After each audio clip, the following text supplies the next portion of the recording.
ಸರ್ವಜ್ಞ ಏನ್ ಹೇಳಿದ್ದಾರೆ ಗೊತ್ತುಂಟೆ ನಿನಗೆ? ಇಲ್ಲ. ಅಡಿಯ ಮುಂದಿಡೆ ಸ್ವರ್ಗ, ಅಡಿಯ ಹಿಂದಿಡೆ ನರಕ, ಅಡಿಗಡಿಗೂ ಅಶ್ವಮೇಧದ ಫಲ, ಒಡೆಯನ ಕಾರ್ಯಕ್ಕೆ ನೀವು ಒಡೆಯಲೇಬೇಕು. ಸರ್ವಜ್ಞ ಏನ್ ಹೇಳಿದ್ದಾನೆ ಗೊತ್ತುಂಟೆ? ಅನ್ಯ ಸತಿಯನ್ನು ಕಂಡು ತನ್ನ ಹೆತ್ತವಳೆಂದು ತಿಳಿದರೆ ಇಹ ಪರದಲ್ಲಿ ಮುನ್ನ ಭಯವಿಲ್ಲ. ಸರ್ವಜ್ಞ ಏನ್ ಹೇಳಿದ್ದಾನೆ ಗೊತ್ತುಂಟೆ ನಿನಗೆ?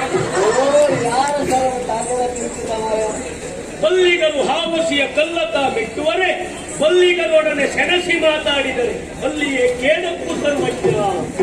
ಸರ್ವಜ್ಞ ಏನ್ ಹೇಳಿದ್ದಾನೆ ಗೊತ್ತುಂಟೆ ನಿನಗೆ? ಯಾರು ಮರೆ ಅವ? ನಂಗೆ ಸಿಕ್ಕಲೇ ಇಲ್ಲ. ನಾ ಸಿಕ್ಕದಾಗಿ ಮಾನವರ ದುರ್ಗುಣವನೇನೆಂದು ಬಣ್ಣಿಪೆನು, ದಾನ ಈಯುವರೆ ಕನಲು ಬರುತ್ತಾ ದಂಡವನ್ನು ಮೌನದಿಂದೀಯುವರು ಸರ್ವಜ್ಞ. ಹೌದಾ? ಸರ್ವಜ್ಞ ಏನ್ ಹೇಳಿದ್ದಾನೆ ಗೊತ್ತುಂಟೆ ನಿನಗೆ? ಏನು ಮರೆ? ಅಂಗಡಿ ಒಲಿಯುವುದು, ಬಂಗಾರ ದೊರೆಯುವುದು, ಸಂಗ್ರಾಮದಲ್ಲಿ ಗೆಲ್ಲುವುದು, ಇವು ಮೂರು ಸಂದೇಹಗಳನ್ನೇ ಕಾಣ ಸರ್ವಜ್ಞ.